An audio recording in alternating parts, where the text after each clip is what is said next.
Je m'adresse avec beaucoup d'humilité, attention, hein, à notre ministre des Sports.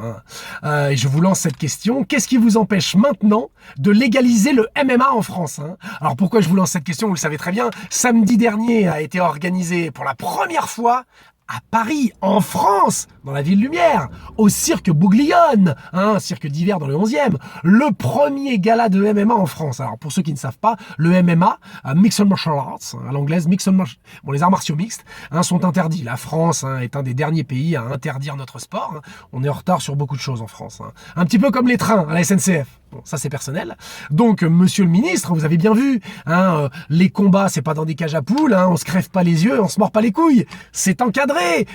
C'était génial, une grosse ambiance, un bon niveau de combattants. Il n'y a pas eu de mort. Il n'y a pas eu de blessés. Pardon, il y a eu un blessé. Un mec qui est descendu des gradins un petit peu vite, il a glissé sur un popcorn, du coup il s'est mal réceptionné, il s'est pété l'épaule, enfin je sais pas s'il s'était cassé, je suis pas médecin, bon bref on s'en fout, c'était à la fin du gala, tout le monde était parti, donc voilà, vous dites que le MMA est dangereux.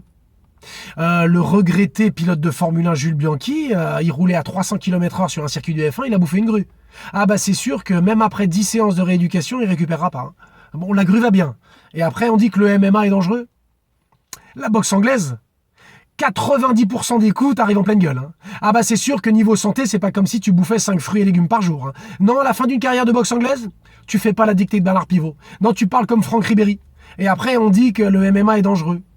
Le football américain, le paradis de la commotion cérébrale. Le football américain, c'est un peu comme le bus, comme tu vas prendre le bus le matin, sauf que tu montes pas dedans, tu le prends en pleine gueule. Et après, on dit que le MMA est dangereux. Les mecs qui font du plongeon là, à 20 mètres de haut. À 20 mètres de haut, faut savoir que quand tu plonges, l'eau c'est comme du béton. C'est-à-dire que si tu te loupes, tu fais un gros plongeon sur le cul, on fait un cours d'anatomie avec ton trou de balle. Tout est éclaté. Et après, on dit que le MMA est dangereux. Alors, monsieur le ministre, voilà.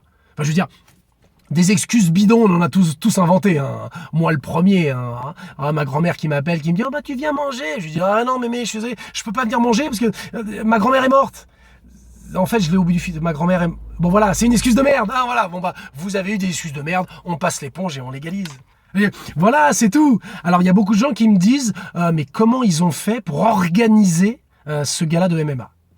J'ai ma petite idée. Alors, il faut savoir que ce sont des Russes qui ont organisé. On sait comment ça se passe à Moscou. C'est sous table et tout.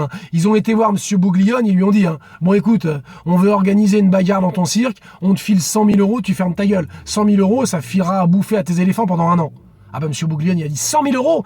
Tu peux faire une partouche géante dans mon cirque. J'ai rien vu, moi.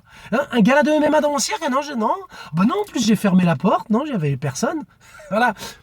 Ils ont organisé, ça s'est super bien passé, c'est ce qui compte, ça y est, c'est la preuve que le MMA est un sport, Alors d'accord, quelquefois, il y en a, moi j'ai vu des combattants dans la cage, des fois, ils sont limites, j'en ai déjà vu mettre un petit doigt dans le cul pour se libérer d'une prise. Bon, mais voilà, je veux dire, en rugby, les mecs dans la mêlée, ils se foutent les doigts dans le nez, ils se serrent les oreilles, ils s'arrachent les chicots. Alors s'il vous plaît, après on dit que le MMA est violent, non ?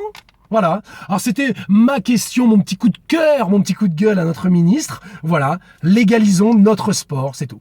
Bon je vais m'entraîner d'ailleurs, moi. Alors pas en MMA, non. Là aujourd'hui je prends un cours de danse.